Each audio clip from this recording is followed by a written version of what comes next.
Isaías, estudio capítulo por capítulo, juicio, esperanza y la gloria del Mesías. El libro de Isaías. Del libro de Isaías es uno de los libros proféticos más significativos del Antiguo Testamento, conocido por su extensión y profundidad de su mensaje teológico, y tiene un impacto duradero en la fe judeo-cristiana. El contexto histórico del libro de Isaías se desarrolla entre los años 740 al 700 a.C., durante el ministerio temprano de Isaías, cuando la amenaza asiria crecía en el horizonte político de Israel y Judá, y se extiende hasta la caída de Jerusalén y el comienzo del exilio babilónico en 587 a.C. E Isaías, hijo de Amós, posiblemente de linaje noble o sacerdotal, recibió su llamado profético en el año 740 a.C. mediante una visión extraordinaria del trono de Dios, y su ministerio se desarrolló durante aproximadamente 40 años, sirviendo durante los reinados de Usías, Jotam, Acaz y Ezequías en el reino de Judá. En la vida personal de Isaías incluye su matrimonio con una mujer referida como la profetisa y sus hijos, cuyos nombres eran signos proféticos, como Sear-Jasub y Maher-Salal-Asbaz, y se cree que murió mártir durante el reinado del malvado rey Manasés. Divisiones del libro de Isaías. Del libro de Isaías se divide en tres secciones principales, conocidas como Proto-Isaías, Deutero-Isaías y Trito-Isaías, que posiblemente representan diferentes periodos y contextos históricos, y se basan en cambios notables de estilo, vocabulario, perspectiva histórica y temas teológicos. El mensaje de Isaías abarca desde solemnes advertencias de juicio hasta gloriosas promesas de restauración, y ofrece un panorama incomparable de la relación entre Dios y su pueblo, lo que lo convierte en un libro fundamental para comprender la fe judeo-cristiana.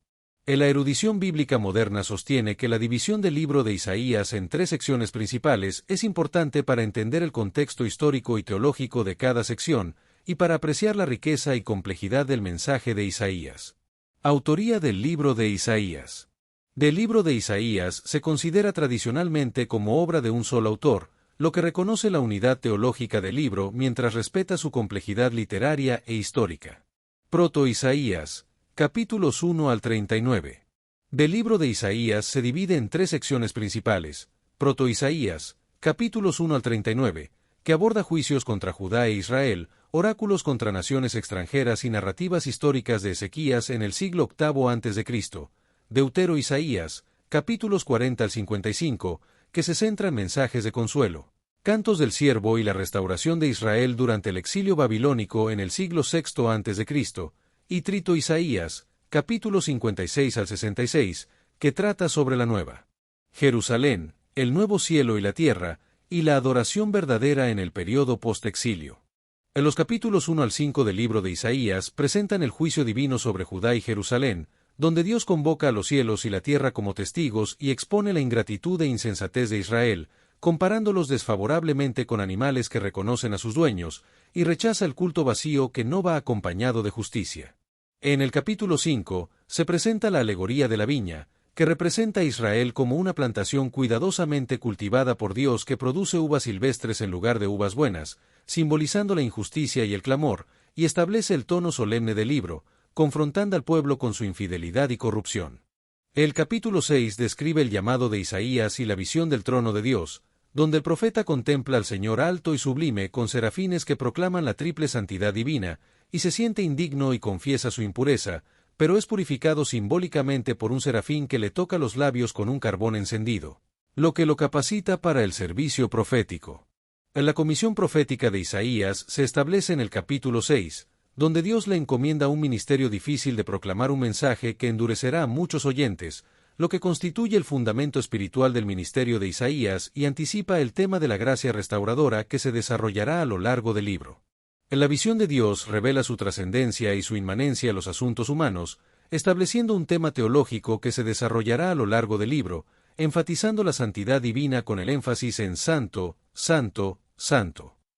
En los capítulos 7 al 12 del libro de Isaías contienen profecías sobre Manuel y el futuro rey davídico, comenzando con la crisis sirio-efrainita en la que el rey Acaz de Judá enfrenta la amenaza de una coalición entre Siria e Israel, y Isaías le asegura que esta alianza fracasará y le ofrece una señal divina. En la señal de Emanuel se encuentra en el versículo 7, 14, que dice: la Virgen concebirá y dará a luz un hijo, y le pondrá por nombre Emanuel, lo que se convierte en una piedra angular para la posterior interpretación mesiánica, y esta profecía se interpreta de diferentes maneras, ya sea como el nacimiento del hijo de Isaías o del rey Acaz, o como una señal de la presencia divina durante la crisis. El rey niño maravilloso se describe como un niño destinado a gobernar, con nombres que reflejan atributos divinos, como admirable, consejero, Dios fuerte, Padre eterno, príncipe de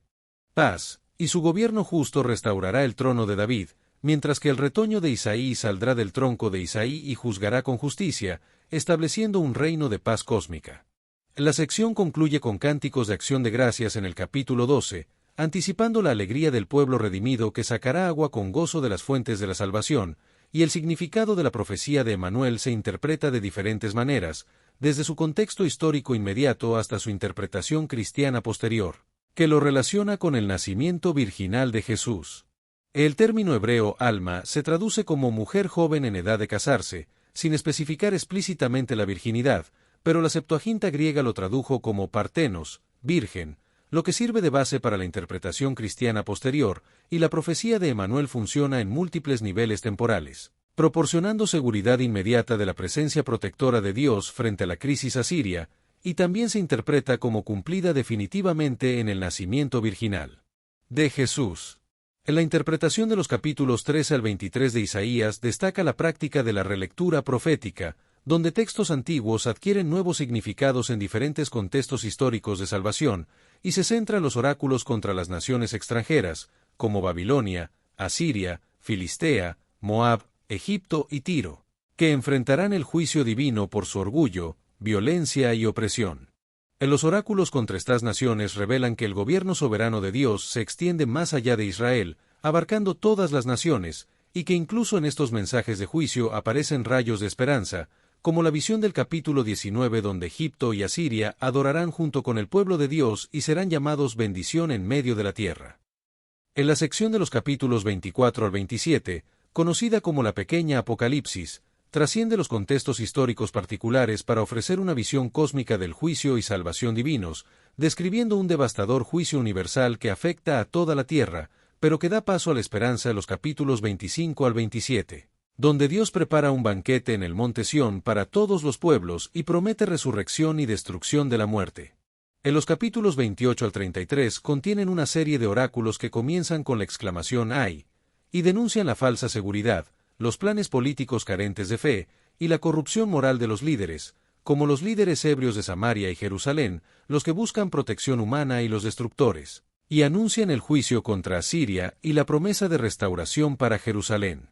En general, estos capítulos de Isaías presentan una visión de juicio y salvación que se extiende más allá de Israel y abarca todas las naciones, y que ofrece una esperanza de resurrección y restauración para todos los pueblos, y destacan la importancia de la fe y la justicia en la seguridad nacional y la protección divina. El contexto histórico de los capítulos de Isaías parece ser la crisis asiria, cuando los gobernantes de Judá consideraban alianzas con Egipto en lugar de confiar en el Señor, y en este contexto, Isaías contrasta la piedra angular puesta por Dios en Sión con los cimientos inseguros construidos por los políticos de Jerusalén.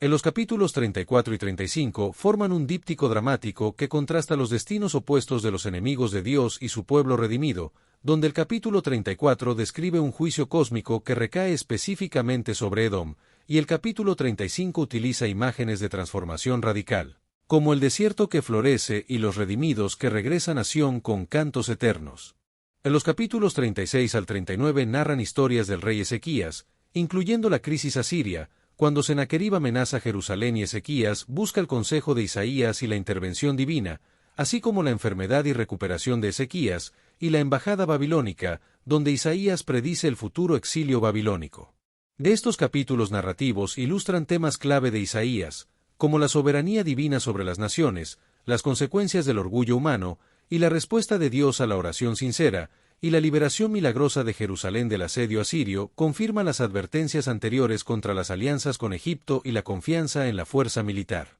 En la visión esperanzadora de un rey justo y la promesa de que el Señor es nuestro juez, el Señor es nuestro legislador, el Señor es nuestro rey, Él nos salvará se presentan como una anticipación de un tiempo cuando los cojos tomarán botín y los pecadores en Sión serán purificados. Y se establece un patrón que se desarrollará más ampliamente en los capítulos posteriores del libro. Deutero-Isaías, capítulos 40 al 55. La sección del libro de Isaías, que abarca los capítulos 40 al 48, marca un cambio dramático en el tono y la perspectiva, pasando de la amenaza asiria del siglo VIII a.C. a la situación del exilio babilónico del siglo VI a.C., donde el mensaje central es que Dios no ha abandonado a su pueblo y pronto actuará para liberarlos y restaurarlos a su tierra. La profecía sobre el exilio babilónico y la restauración de Israel se presenta como un consuelo para el pueblo exiliado, con un enfoque en la polémica contra la idolatría y la incomparabilidad de Dios, quien creó los cielos y la tierra, en contraste con los ídolos fabricados por manos humanas. El profeta utiliza el género literario del juicio a los dioses, donde Jehová desafía a las deidades paganas a demostrar su poder prediciendo el futuro, y la predicción específica del rol de Ciro como libertador de Israel sirve como evidencia principal de la soberanía divina sobre la historia. La sección comienza con la repetición enfática «Consolad, consolad a mi pueblo», indicando la importancia y urgencia del mensaje divino para un pueblo desanimado en el exilio, y se presentan 4 mensajes específicos que fundamentan la esperanza: la guerra ha terminado, la iniquidad es perdonada, el castigo cumplido y se recibirá doble bendición por cada pecado. Del pasaje contiene 3 mandatos divinos que estructuran la misión profética: consolad, hablad al corazón y proclamad buenas nuevas a Jerusalén, y el mensaje no es simplemente informativo sino transformador, diseñado para sanar las heridas emocionales y espirituales de un pueblo traumatizado por la conquista y el desplazamiento. En la declaración de incomparabilidad divina se presenta los capítulos 40 al 48, donde se contrasta la grandeza de Jehová con la impotencia de los ídolos, y se anuncia la renovación del pacto con Israel, donde el pueblo es reafirmado como siervo elegido y Dios promete su presencia en aguas y fuego, y los pecados son perdonados. La promesa de recibir doble de la mano de Jehová anticipa la abundante restauración que supera la pérdida experimentada, destacando la grandeza de Dios como creador cósmico que diseña el universo con precisión absoluta. En la insignificancia de las naciones se destaca en la comparación de las naciones con una gota de agua o un grano de polvo, lo que revela la perspectiva divina sobre los poderes humanos y su arrogancia imperial. La polémica contra la idolatría es un tema central en estos capítulos, donde el profeta satiriza el proceso de fabricación de ídolos y reafirma la incomparabilidad de Yahvé, argumentando que los ídolos son creación humana, mientras que Dios es el creador increado. El argumento teológico contra la idolatría se desarrolla en múltiples dimensiones, incluyendo la ontológica, epistemológica, histórica y ética, lo que constituye uno de los argumentos más elaborados contra la idolatría en toda la literatura bíblica. En la presentación del siervo del Señor en la primera canción, 42, 1 al 9, introduce a una figura misteriosa dotada con el Espíritu Divino y objeto especial del favor de Dios, cuya misión es traer justicia a las naciones y establecer justicia en la tierra de manera compasiva y sin violencia. El método del siervo contrasta radicalmente con los gobernantes imperiales, ya que no utiliza fuerza ni violencia, sino que actúa con gentileza hacia los vulnerables, y su identidad ha generado innumerables debates sobre si representa a Israel, a un remanente fiel, al profeta mismo o a una figura mesiánica futura. En la tensión entre el poder y la humildad, así como la dimensión universal y el sufrimiento particular, se desarrollan las canciones del siervo, culminando en el retrato conmovedor del siervo sufriente que carga con las iniquidades de muchos. En un acto de soberanía histórica, Dios anuncia el surgimiento de Ciro como libertador de Israel, llamándolo mi pastor y mi ungido, a pesar de que Ciro no conoce a Dios, lo que demuestra que Dios no está limitado a los canales convencionales para cumplir sus propósitos. En los capítulos 49 al 55 del libro de Isaías contienen promesas de restauración y describen al siervo sufriente, quien relata su llamado prenatal y su experiencia de rechazo, pero persevera confiando la vindicación divina y tiene como misión no solo restaurar a Israel, sino también ser luz para las naciones. En la ciudad de Jerusalén recibe promesas de repoblación abundante y reconstrucción gloriosa, y los hijos perdidos regresarán, los opresores serán humillados, y Dios mismo consolará a Sión. En la cuarta canción del siervo describe su sufrimiento vicario que trae sanidad a muchos, y como es rechazado y desfigurado, pero carga con las transgresiones ajenas y es exaltado finalmente. En la sección concluye con una invitación universal a la salvación, llamando a todos los sedientos a venir a las aguas y ofreciendo un pacto eterno basado en las fieles misericordias prometidas a David, y la palabra divina cumplirá su propósito. En la restauración prometida va más allá del regreso físico a la tierra, e incluye transformación espiritual y redención universal, y la descripción del siervo sufriente que asume vicariamente el castigo ajeno representa una innovación teológica fundamental en el libro de Isaías. La palabra divina se compara con la lluvia que no regresa sin cumplir su propósito, lo que prefigura el tema de la eficacia de la palabra que se desarrollará en los capítulos finales del libro de Isaías. En la segunda canción del siervo, que se encuentra en el capítulo 49, versículos 1 al 7, el siervo habla en primera persona y revela su vocación, su crisis y la expansión universal de su misión, destacando su conciencia de una elección divina que precede incluso a su nacimiento. El siervo experimenta desaliento ante el aparente fracaso de su misión inicial, pero Dios expande su vocación para incluir a todas las naciones, lo que contiene una sorprendente paradoja y anticipa la inversión radical de circunstancias que se desarrollará más completamente en la cuarta canción. En la tercera canción del siervo, que se encuentra en el capítulo 50, versículos 4 al 9, el siervo está caracterizado por una actitud de escucha atenta y continua, y su capacidad para consolar a otros está directamente vinculada a su receptividad hacia la instrucción divina. Del siervo entrega voluntariamente su cuerpo al maltrato y no hay resistencia ni evasión, sino una entrega consciente que anticipa el tema de la oblación voluntaria desarrollado posteriormente y mantiene su confianza en Dios incluso en medio de la oposición y el sufrimiento. En la experiencia personal de rechazo y persecución no debilita la resolución del siervo, sino que la fortalece mediante la certeza de la vindicación divina, y el pasaje contiene imágenes de un juicio legal donde el siervo desafía a sus acusadores a presentarse, confiando en que Jehová actuará como su abogado defensor. En la combinación de instrucción sabia, resistencia paciente y confianza inquebrantable en el libro de Isaías presenta un modelo de fidelidad que trasciende las circunstancias adversas, como se ve en la imagen del rostro, como un pedernal que evoca una determinación que no será quebrantada por el sufrimiento. Trito Isaías, capítulo 56 al 66. En la cuarta canción del siervo, que se encuentra en los capítulos 52, 13 al 53, 12, presenta la paradoja de una figura que a través del sufrimiento injusto logra la redención de muchos, y su estructura forma un quiasmo donde el siervo despreciado y desechado por los hombres termina dividiendo el botín con los fuertes. El núcleo teológico del pasaje reside en la interpretación del sufrimiento como vicario, donde se dice que ciertamente llevó en nuestras enfermedades, herido fue por nuestras rebeliones, molido por nuestros pecados. Jehová cargó en él el pecado de todos nosotros, lo que constituye una innovación teológica profunda que ha influido decisivamente en la comprensión cristiana de la expiación. En los capítulos 56 al 66 del libro miran más allá del regreso inmediato del exilio hacia una transformación escatológica radical, desarrollando una visión más universal y cósmica, donde la comunidad del nuevo pacto trascenderá las antiguas fronteras étnicas y rituales, acogiendo extranjeros y eunucos anteriormente excluidos. En la comunidad restaurada incluirá extranjeros y eunucos anteriormente excluidos, y la casa de Dios será casa de oración para todos los pueblos, lo que se refleja en la adoración inclusiva y la crítica a la religiosidad externa, denunciando el formalismo religioso sin justicia social. Del libro también presenta la misión libertadora del ungido, donde un mensajero ungido por el Espíritu proclama libertad, consolación y restauración, transformando ruinas en ciudades renovadas, y promete una transformación cósmica donde desaparecerán el llanto y el dolor, estableciendo un horizonte escatológico que será retomado en el Apocalipsis neotestamentario. El capítulo 53 de Isaías presenta un análisis detallado del siervo sufriente, quien surge de circunstancias desfavorables y es rechazado por la sociedad, pero asume los pecados de los demás y sufre en su lugar, lo que lleva a su exaltación y justificación de muchos. El siervo es descrito como alguien que subirá cual renuevo delante de él, y como raíz de tierra seca, y es despreciado y desechado entre los hombres, varón de dolores, experimentado en quebranto, lo que muestra su origen humilde y su sufrimiento vicario.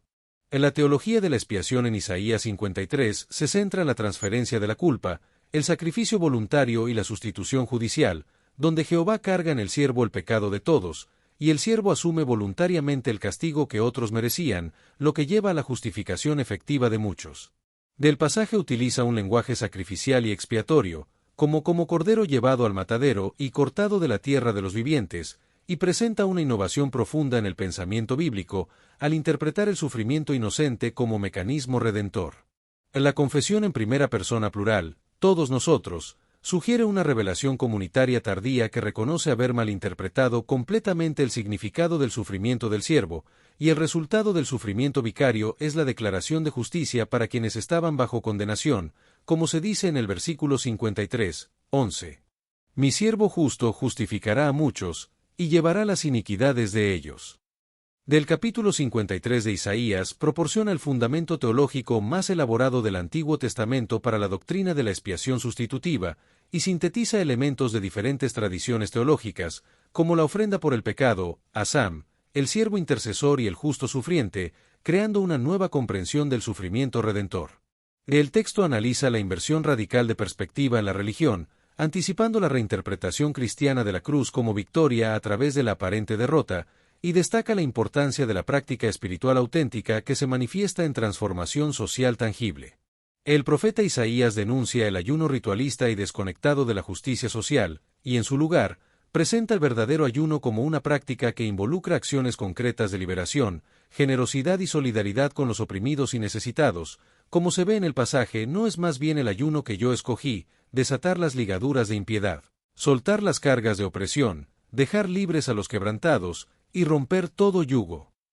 En la práctica espiritual auténtica se manifiesta en la liberación de los oprimidos, la generosidad con los necesitados y la solidaridad con los quebrantados, y se destaca que el culto auténtico no puede separarse de la ética social, y la espiritualidad genuina debe manifestarse en relaciones humanas justas. El pasaje de Isaías 61, 1 al 3 presenta la autodescripción de una figura ungida por el Espíritu para una misión de liberación integral, que trae transformación radical, incluyendo buenas nuevas, sanidad, libertad y consuelo, y se refiere al año agradable que evoca el año jubilar, cuando se cancelaban deudas, se liberaban esclavos y se restauraban propiedades ancestrales. La misión de esta figura ungida es cumplir las promesas isaínicas, y se destaca que Jesús explícitamente aplicó este texto a sí mismo en la sinagoga de Nazaret, marcando el inicio de su ministerio público y proporcionando una clave interpretativa para entender su misión. Temas teológicos principales en Isaías. Los temas teológicos principales en Isaías incluyen la santidad divina,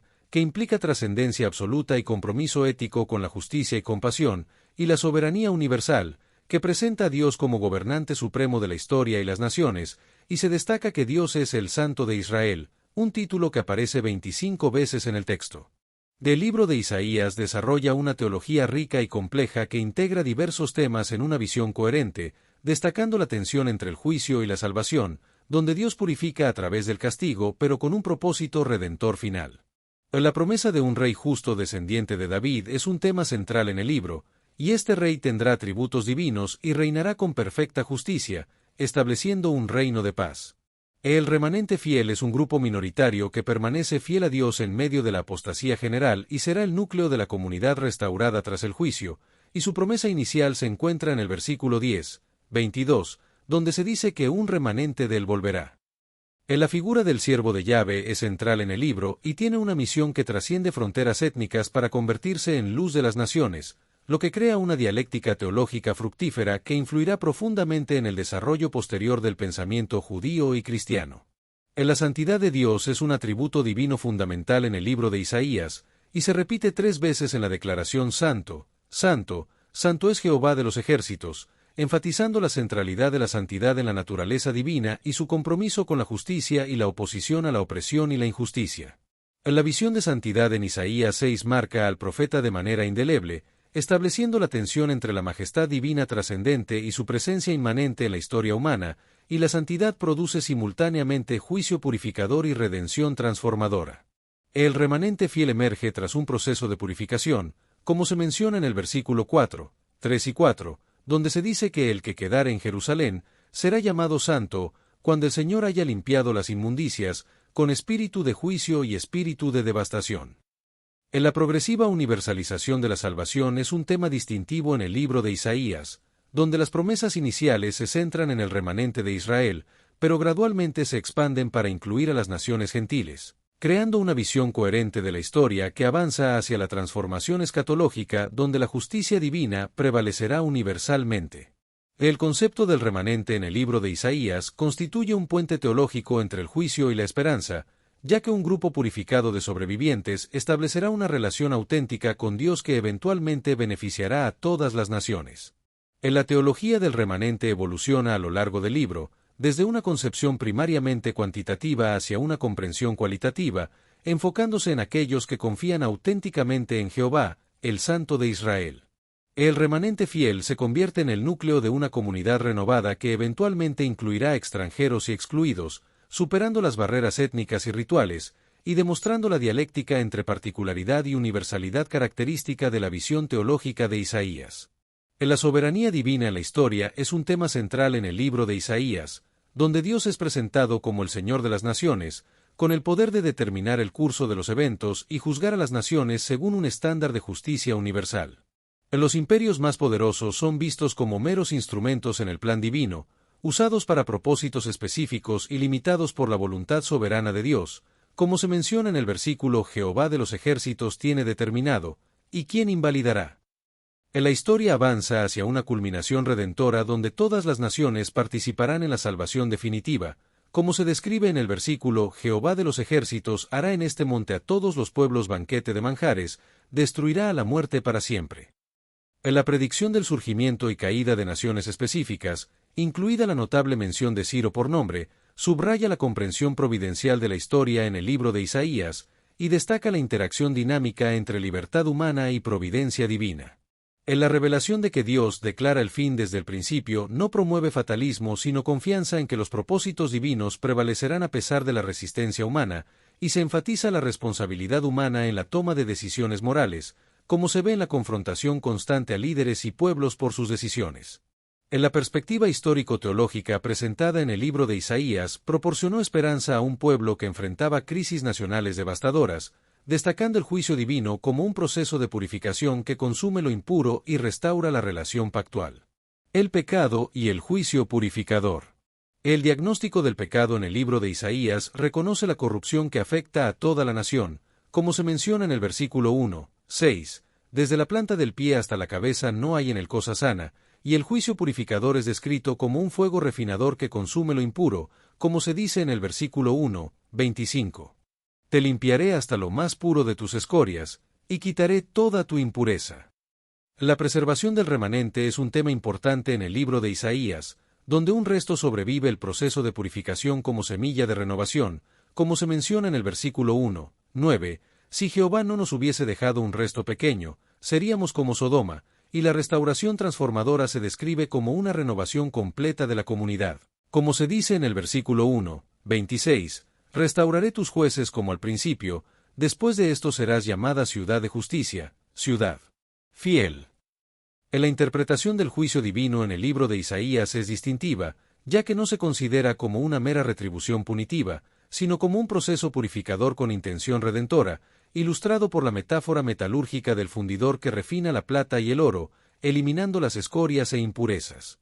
La escatología en Isaías. En cuanto a la escatología, el libro de Isaías describe una visión extraordinariamente rica que trasciende la restauración nacional para abarcar una transformación cósmica, donde el monte de Sión es exaltado como cabeza de los montes y centro espiritual para toda la humanidad, como se menciona en el versículo 2, acontecerá en los postreros días, que será confirmado el monte de la casa de Jehová como cabeza de los montes, y correrán a él todas las naciones.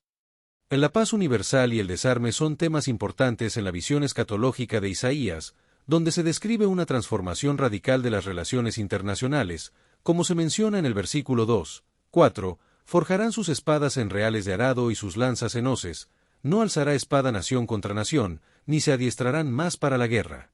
Y la armonía cósmica se restaura, como se describe en el versículo 11, 6 al 9, morará el lobo con el cordero, y un niño los pastoreará. No harán mal ni dañarán en todo mi santo monte. Finalmente, la transformación escatológica en el libro de Isaías implica una renovación cósmica que elimina todo sufrimiento y muerte, como se menciona en el versículo 65, 17 al 19, he aquí que yo crearé nuevos cielos y nueva tierra, nunca más se oirán en ella voz de lloro. En la nueva creación descrita en el libro de Isaías no se limita a reparar lo dañado, sino que inaugura un orden cualitativamente superior en el que la muerte es destruida para siempre y la longevidad humana se extiende dramáticamente, como se menciona en los capítulos 25 y 65. La esperanza escatológica en Isaías integra dimensiones históricas, políticas, éticas y cósmicas en una visión coherente, que no se limita al futuro, sino que comienza a realizarse parcialmente en eventos históricos como el regreso del exilio, y se proyecta hacia una consumación definitiva. La tensión entre la realización parcial presente y el cumplimiento futuro completo crea una dinámica de esperanza activa, y la renovación cósmica no elimina la historia, sino que la transforma, como se ve en la descripción de la Nueva Jerusalén. Influencia en el Nuevo Testamento. El libro de Isaías tiene una gran influencia en el Nuevo Testamento, con aproximadamente 85 referencias directas y muchas más alusiones indirectas, y los autores neotestamentarios ven en Jesús el cumplimiento definitivo de las promesas isaínicas sobre Emanuel, el vástago de Isaí, el rey davídico, y especialmente el siervo sufriente. En la interpretación cristológica de Isaías 53 fue particularmente significativa en la formación de la teología cristiana primitiva, y la comprensión de la muerte de Jesús como sacrificio expiatorio por los pecados encuentra su fundamentación principal en este pasaje, además de que la promesa de nuevos cielos y nueva tierra reaparece en Apocalipsis 21, 1 como marco para la esperanza escatológica cristiana. El concepto del remanente fiel también influye en la autocomprensión de la Iglesia primitiva como verdadero Israel, y la recepción creativa del texto isaínico demuestra cómo una tradición religiosa incorpora y reinterpreta textos antiguos para abordar nuevas circunstancias históricas, como se ve en la interpretación de Mateo sobre el nacimiento virginal de Jesús como cumplimiento de Isaías 7, 14. El nacimiento de Jesús realiza plenamente el significado teológico del nombre Emanuel como presencia divina entre la humanidad, como se menciona en Mateo 1, 22 y 23. Juan el Bautista es identificado como la voz que clama en el desierto de Isaías 40, 3 al 5, preparando el camino para la manifestación del Señor en la persona de Jesús, según se describe en Marcos 1, 2 al 4. Las señales mesiánicas se cumplen en la persona y ministerio de Jesús, quien responde a la pregunta de Juan citando señales de Isaías 35, 5 y 6 y 61, 1, como la curación de los ciegos, los cojos y los leprosos, y la predicación de buenas nuevas a los pobres, como se relata en Mateo 11, 2 al 5. Los evangelistas interpretaron la persona y ministerio de Jesús a través del lente de Isaías, viendo en la confluencia y cumplimiento de múltiples corrientes proféticas, como el rey davídico, el siervo sufriente, el profeta ungido y el Dios que viene a su pueblo. La estructura del relato evangélico está moldeada por la narrativa isaínica, incluyendo el ministerio en Galilea, la entrada a Jerusalén, el rechazo del varón de dolores y la muerte expiatoria por los pecados de muchos, como se describe en Isaías 9, 1 y 2, 62, 11, 53, 3 y 53, 5 al 6. En la interpretación mesiánica de Isaías 7, 14 se refiere al nacimiento virginal de Jesús, quien es visto como el cumplimiento de la profecía de la Virgen que concebirá y dará a luz a un hijo llamado Emanuel, según se relata en Mateo 1, 22 y 23. El contexto histórico original de Isaías 7, 14 se refiere a la amenaza de la alianza sirio-efraimita en el año 734 a.C., y la profecía de Isaías ofrece una señal de seguridad para el rey Acaz, asegurándole que Dios está con Judá y que los reinos enemigos serán derrotados. En la reinterpretación mesiánica de Isaías 7, 14 se basa en la traducción de la Septuaginta griega, que tradujo el término hebreo, alma como partenos, enfatizando la virginidad, y esta traducción influyó en la lectura cristiana posterior, que ve en el nacimiento virginal de Jesús la realización plena del significado teológico de Emanuel. Del pasaje analizado ilustra el fenómeno de la relectura profética, donde textos antiguos adquieren nuevos significados en diferentes contextos históricos de salvación, sin negar la validez de la aplicación original al siglo VIII a.C., y la tradición cristiana reconoce un sentido plenior, o significado más profundo que se revela progresivamente en la historia de la salvación. Cumplimiento de Isaías 61, 1 en Jesús.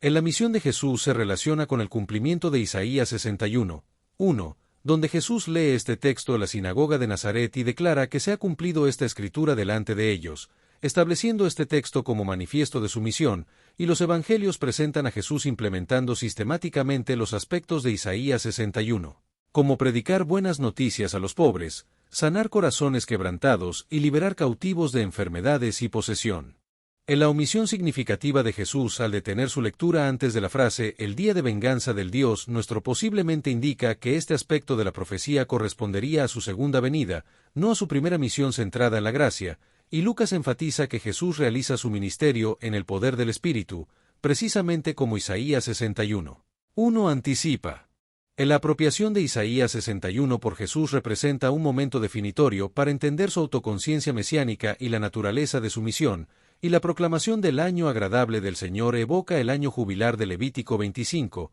sugiriendo que Jesús inauguraba un jubileo cósmico espiritual que restauraría todas las relaciones quebrantadas. Juan el Bautista e Isaías 40, 3 al 5. En los evangelios canónicos identifican a Juan el Bautista como cumplimiento de Isaías 40, 3 al 5, subrayando la importancia fundamental de esta conexión para la comprensión cristiana primitiva. Y el periodo aproximado entre la profecía de Isaías 40 y su cumplimiento en Juan el Bautista evidencia la paciencia divina y la continuidad del plan de salvación. En la edad aproximada de Juan al comenzar su ministerio profético en el desierto se estima en 30 años, siguiendo el patrón tradicional de los profetas hebreos que iniciaban su ministerio público alrededor de los 30 años, y la conexión entre Juan el Bautista y Isaías 40. 3 al 5 es crucial para entender el contexto y el propósito de la misión de Jesús.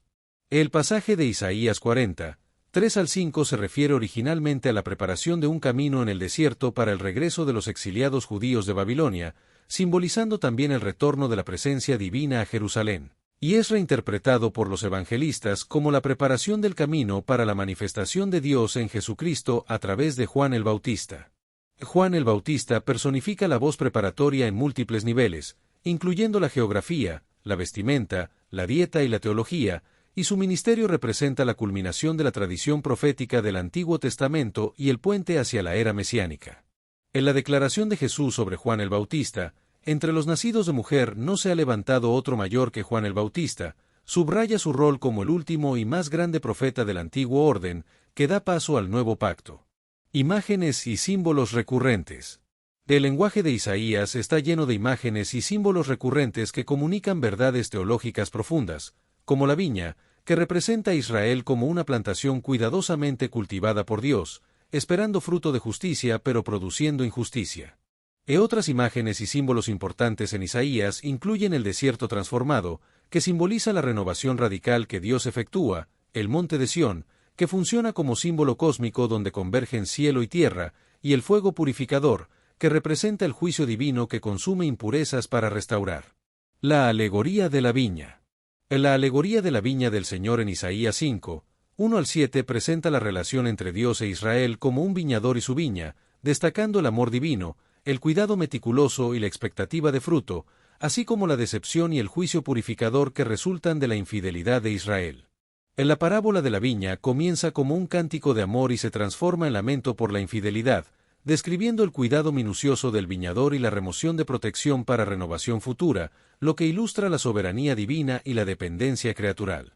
La brillantez retórica del pasaje de Isaías reside en su giro inesperado cuando revela que, a pesar del cuidado y dedicación, la viña produjo uvas silvestres, lo que muestra una inversión trágica en la que Dios esperaba justicia y rectitud, pero encontró derramamiento de sangre y clamor de oprimidos. El monte Sión. El monte Sión es un símbolo teológico multidimensional que representa la presencia divina, el gobierno justo, la protección para los fieles y el destino de las promesas escatológicas, y su simbolismo evoluciona significativamente a lo largo del libro de Isaías, desde su identidad como capital del reino histórico davídico hasta su proyección escatológica como Monte Santo donde todas las naciones adorarán. O la visión de Isaías 2, 2 al 4 presenta una transformación revolucionaria en la que Sión se convierte en destino universal de peregrinación espiritual, y el simbolismo del monte Sión incorpora y transforma la comprensión del antiguo cercano oriente de que las montañas representaban puntos de conexión entre cielo y tierra y residencia de deidades.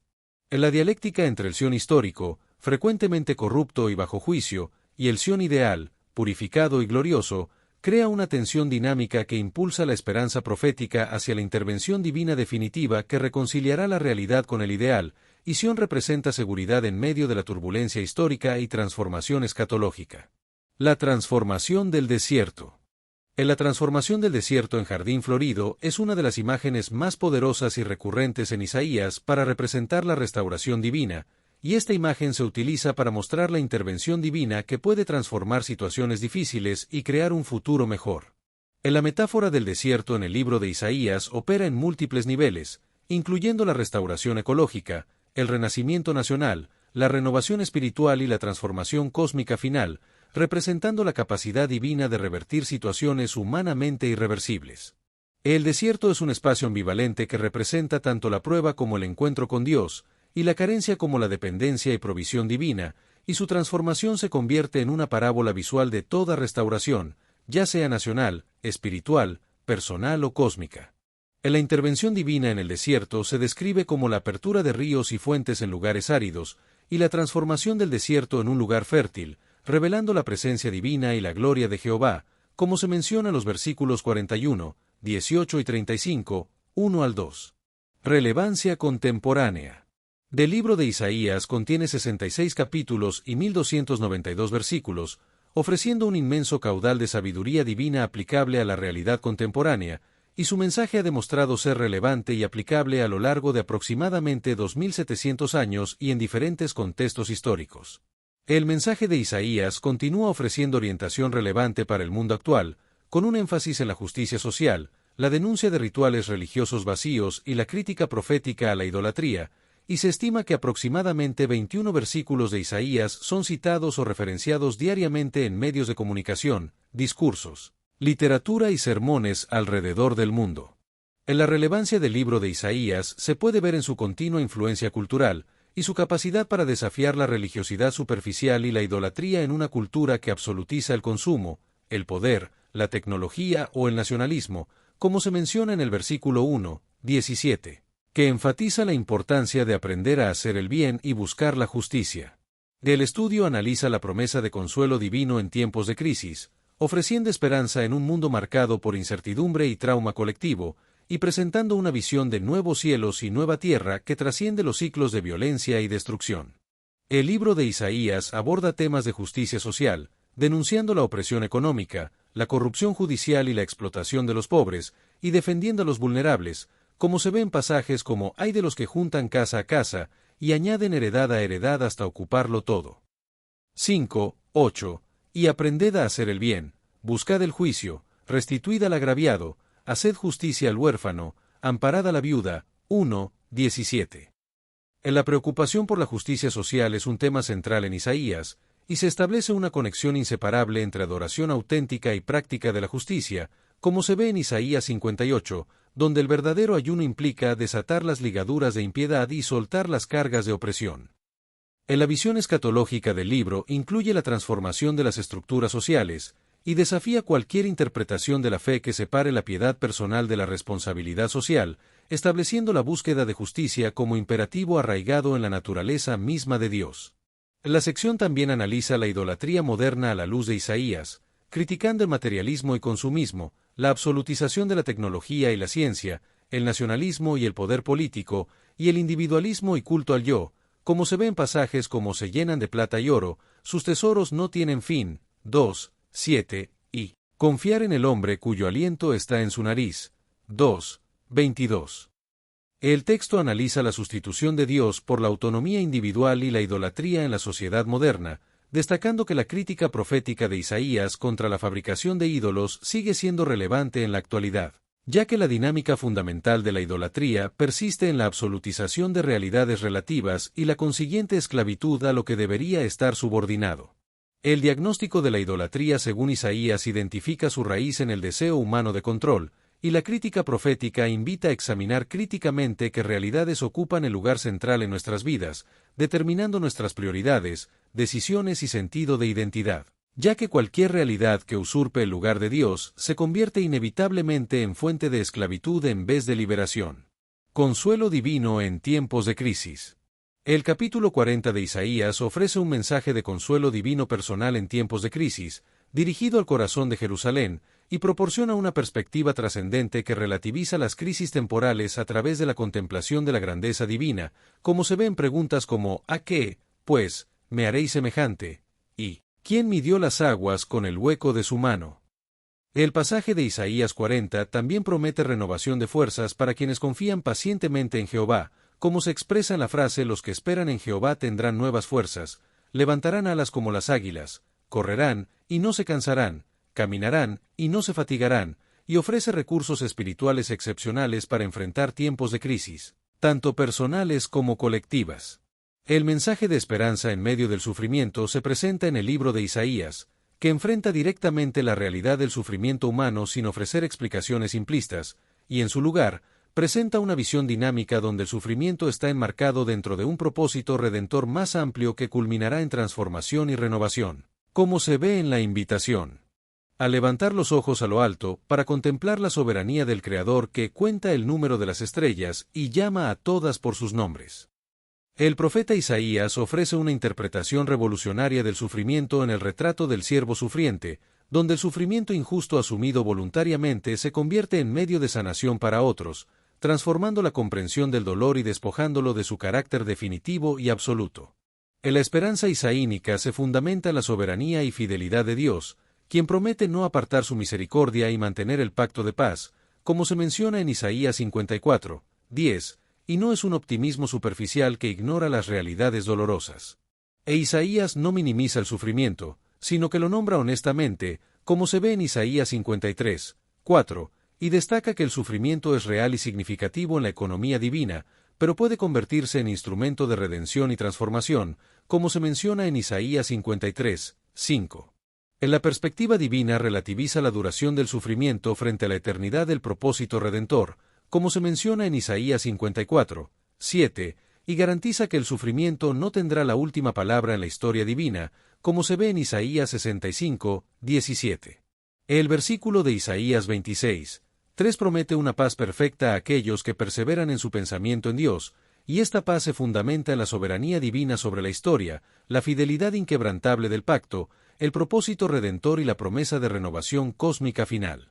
En la paz prometida en Isaías 26, 3 no depende de circunstancias externas favorables, sino de una orientación interior hacia Dios como roca eterna, y requiere disciplina mental para perseverar en Dios, como se menciona en el término hebreo yetze, que connota propósito, imaginación y atención deliberada. En la paz interior está directamente relacionada con el enfoque sostenido de la mente, y no resulta automática, sino que requiere receptividad humana y acción divina, como se ve en la interacción entre la receptividad humana y la acción divina en el versículo de Isaías 26, 3, donde se menciona tú guardarás.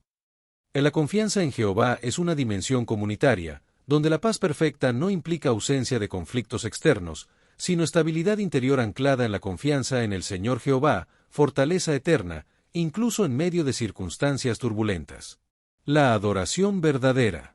En la adoración verdadera, según Isaías, rechaza el ritualismo vacío y llama a la purificación interior, requiriendo transformación ética y moral, y se manifiesta en actos concretos de justicia y compasión.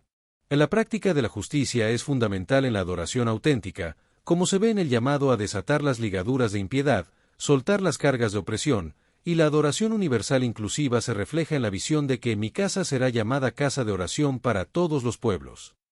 O la crítica de Isaías a la religiosidad superficial establece que los rituales del templo se vuelven abominación cuando coexisten con la injusticia social, y la adoración que Dios acepta debe manifestarse en justicia social y reverencia auténtica. En la perspectiva isaínica sobre la adoración verdadera anticipa la afirmación neotestamentaria de un culto en espíritu y en verdad, donde la autenticidad interior y la manifestación ética son inseparables. Universalismo inclusivo. En la elección particular de Israel como pueblo elegido mediante pacto especial con Yahvé tiene un propósito universal, ya que Israel fue elegido para ser luz de las naciones y beneficiar a todos los pueblos. En la misión del siervo, inicialmente nacional, se expande hacia alcance universal, y se refleja en el llamado a ser luz de las naciones y a llevar la salvación hasta lo postrero de la tierra.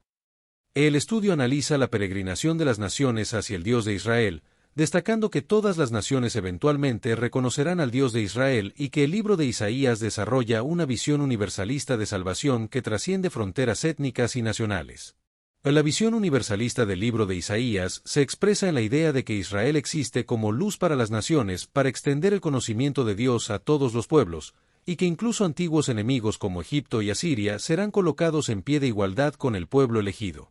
Del templo será considerado casa de oración para todos los pueblos, y los extranjeros que se unan al pacto serán plenamente incorporados a la comunidad de adoración, lo que representa una evolución teológica fundamental que influirá profundamente en el desarrollo posterior del judaísmo y el cristianismo. La oración de Ezequías. La oración de Ezequías es presentada como un modelo de oración auténtica, que comienza con la expresión honesta de angustia ante la mortalidad, continúa con súplica intensa, reconoce la respuesta divina y promete testimonio público de la liberación recibida, y concluye con adoración comunitaria. En la experiencia de sufrimiento y liberación de Ezequías transforma su comprensión teológica, profundizando su apreciación de la vida como don y oportunidad para alabar, y demostrando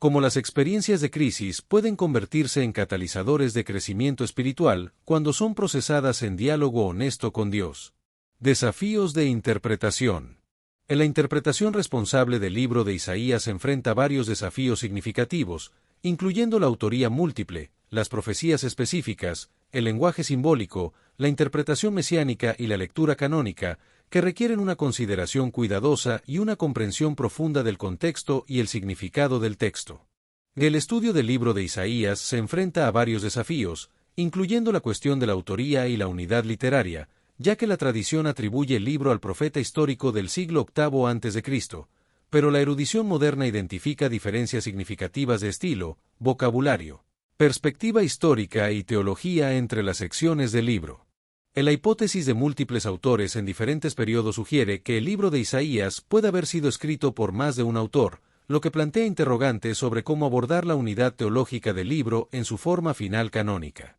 Los desafíos también incluyen la interpretación de profecías que mencionan acontecimientos y personajes específicos, como Ciro en 45:1, que pueden ser posteriores al profeta histórico, y el uso extensivo del lenguaje simbólico y apocalíptico, especialmente en pasajes como los capítulos 24 a 27. En la interpretación de textos mesiánicos como Isaías 7, 14 y 53 es otro desafío significativo, ya que las tradiciones judía y cristiana han desarrollado lecturas sustancialmente diferentes, y es importante abordar estos desafíos con una hermenéutica responsable que honre tanto la integridad histórica del texto como su significado teológico perdurable. Autoría múltiple. Del libro de Isaías se puede dividir en tres secciones principales: Proto-Isaías, capítulos 1 al 39, Deutero-Isaías, capítulos 40 al 55, y Trito-Isaías, capítulos 56 al 66, cada una con características distintivas y atribuidas a diferentes autores y periodos, como el profeta histórico Isaías ben Amós, un profeta anónimo del periodo exílico y uno o más profetas del periodo postexílico temprano. La hipótesis de múltiples autores en Isaías surge de observaciones literarias e históricas, como cambios abruptos de tema, variaciones estilísticas, diferentes perspectivas históricas y evolución teológica, y esta perspectiva, desarrollada inicialmente por Bernard Doom en 1892, permanece predominante en estudios académicos modernos, aunque con numerosas modificaciones que reconocen mayor complejidad en el proceso de composición. La hipótesis de múltiples autores del libro de Isaías no necesariamente socava la autoridad o inspiración del texto, ya que se puede considerar que el proceso de redacción extendido es parte del modo divino de revelación a través de múltiples voces proféticas a lo largo del tiempo. La unidad canónica final del libro de Isaías puede entenderse como resultado de un proceso inspirado de preservación, reinterpretación y actualización del mensaje profético para nuevas generaciones, lo que invita a apreciar tanto la particularidad histórica de cada sección como la coherencia teológica del conjunto. Métodos de estudio. Para estudiar Isaías versículo por versículo, se pueden utilizar métodos como el análisis contextual, que implica identificar la unidad literaria a la que pertenece el versículo estudiado, determinando sus límites, género literario y ubicación en la estructura general del libro. Otros métodos incluyen el estudio lingüístico, que examina el vocabulario hebreo original y los patrones poéticos, la contextualización histórica, que sitúa el pasaje en su marco histórico específico, y las conexiones intertextuales, que identifican ecos y alusiones a otros pasajes dentro de Isaías y el resto del Antiguo Testamento. El estudio versículo por versículo de Isaías resulta más fructífero cuando se aplican métodos complementarios que honran la complejidad literaria, histórica y teológica del texto, y se consideran las diversas tradiciones interpretativas, como las comunidades judías, los intérpretes cristianos y los comentaristas modernos. Finalmente, Para una apropiación personal y comunitaria del texto, es fundamental considerar preguntas de aplicación, como que revela el pasaje sobre el carácter y propósito de Dios, qué diagnóstico ofrece sobre la condición humana, qué principios éticos perdurables contiene, y cómo ilumina situaciones contemporáneas análogas. Un estudio integral del libro de Isaías evita el literalismo simplista y la reducción del texto a un mero artefacto histórico, reconociendo que los oráculos antiguos continúan hablando con autoridad a nuevas generaciones dentro de comunidades de fe que los reciben como palabra de Dios. La poesía hebrea en Isaías. La poesía hebrea en el libro de Isaías, que constituye aproximadamente el 75% del libro, se caracteriza por recursos distintivos como el paralelismo semántico, el lenguaje figurativo abundante, las imágenes concretas para expresar conceptos abstractos, la estructura bicolon y tricolon, la aliteración y los juegos de palabras basados en sonidos hebreos, y la hipérbole y el lenguaje enfático para intensificar el impacto emocional. Para interpretar adecuadamente la poesía isaínica, es conveniente seguir principios interpretativos como identificar la unidad poética completa antes de analizar versos individuales. Reconocer que el lenguaje figurativo no debe interpretarse literalmente, buscar el punto central de comparación en metáforas y símiles, prestar atención a imágenes recurrentes a lo largo del libro, considerar el efecto emocional y estético además del contenido conceptual, recordar que la hipérbole es un recurso deliberado y no una imprecisión, y apreciar cómo las líneas paralelas se iluminan mutuamente. La riqueza poética del libro de Isaías es extraordinaria, incluso dentro del contexto bíblico, y el profeta utiliza un lenguaje de notable belleza y poder evocativo para transmitir su mensaje teológico, como se puede ver en ejemplos como Isaías 55, 12, donde la personificación de elementos naturales expresa vívidamente la alegría cósmica que acompañará la restauración del pueblo. El lenguaje figurativo y la hipérbole en el libro de Isaías no pretenden comunicar transformaciones literales, sino expresar conceptos y emociones de manera vivida y poderosa, y es importante considerar el contexto y el efecto emocional de estas expresiones para interpretarlas adecuadamente. En la estructura poética del libro de Isaías, incluyendo la estructura bicolon y tricolon, la aliteración y los juegos de palabras, contribuye a crear un lenguaje rico y evocativo que transmite el mensaje teológico del profeta de manera efectiva y conmovedora. El estudio del libro de Isaías requiere considerar la naturaleza poética del texto y evitar interpretaciones excesivamente literales, ya que el profeta utiliza metáforas y juegos de palabras para comunicar transformaciones reales de manera simbólica y evocativa. Es importante reconocer que las traducciones pueden perder elementos del original hebreo, como se ve en Isaías 5, 7, donde el profeta juega con términos sonoramente similares para contrastar la justicia y el derramamiento de sangre. Referencias cruzadas. El estudio de referencias cruzadas es fundamental para comprender Isaías en el contexto más amplio del canon bíblico, y se pueden encontrar conexiones importantes entre Isaías y otros textos como Ezequiel, Daniel, Apocalipsis, Miqueas, Jeremías, Zacarías, Salmo 22, Romanos y Mateo. Algunas de las referencias cruzadas más significativas incluyen la visión del trono divino en Isaías 6, que tiene paralelos con Éxodo 24, Reyes 22 y visiones posteriores en Ezequiel, Daniel y Apocalipsis, y la conexión entre Isaías y el Deuteronomio, que enfatiza la incomparabilidad de Yahvé y la crítica a la idolatría.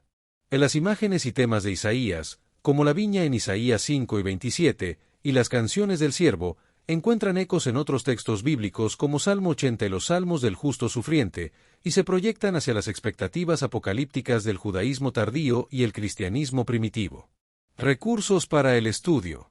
Para profundizar en el estudio de Isaías, se recomiendan recursos como comentarios académicos de autores como Joseph Blenkinsop, Brevar Childs y Alec Mottier, que ofrecen diferentes aproximaciones metodológicas complementarias, y herramientas digitales como Accordance, Logos o BibleWorks, que facilitan el análisis léxico, sintáctico y comparativo del texto original y sus traducciones. El estudio del libro de Isaías puede ser enriquecido mediante el uso de recursos en línea como Blue Letter Bible o el proyecto Sebanku, que proporcionan acceso a información académica sin costo y permiten una comprensión más profunda del contexto histórico y teológico. La relevancia eterna del mensaje de Isaías se refleja en su visión de Dios como simultáneamente trascendente en santidad e inmanente en compasión, su insistencia en la justicia social y la solidaridad con los vulnerables, su universalismo inclusivo que trasciende fronteras étnicas y religiosas, y su mensaje de esperanza inquebrantable que proclama la renovación final de todas las cosas.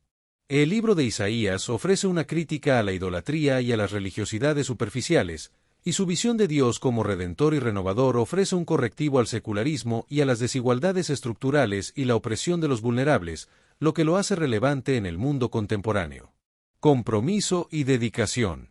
Del encuentro con el mensaje transformador del profeta Isaías lleva una respuesta de compromiso y dedicación, como se evidencia en su visión inaugural. De esta respuesta se manifiesta en la disposición a encarnar en el propio tiempo los valores que definen la visión isaínica, que incluyen la justicia, la compasión y la esperanza.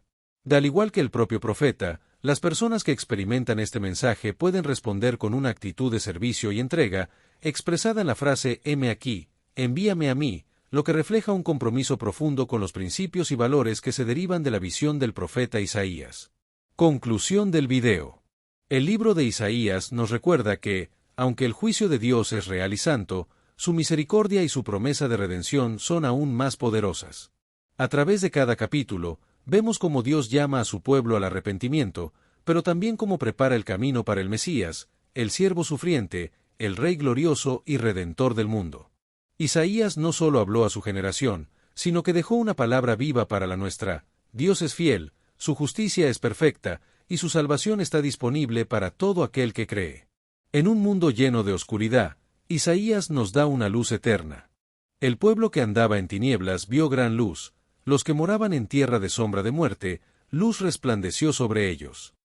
Isaías 9, 2, Reina Valera 1909. Que este estudio fortalezca tu fe, avive tu esperanza y te acerque aún más a aquel que cumple todas las promesas, Jesucristo, el Mesías glorioso. Mañana nos espera una nueva jornada, pero hoy, detente a meditar, ¿estoy caminando a la luz de su palabra? Suscríbete si aún no lo has hecho, comparte este video, y recuerda, todo se trata de Jesús, el Mesías prometido, el Cristo viviente, nuestra esperanza eterna. Proclamamos al Hijo de Dios, exaltamos su nombre, y llevamos su luz a las naciones. Si este mensaje te edificó, suscríbete para seguir conociendo más de Jesús, el Mesías, y su palabra viva.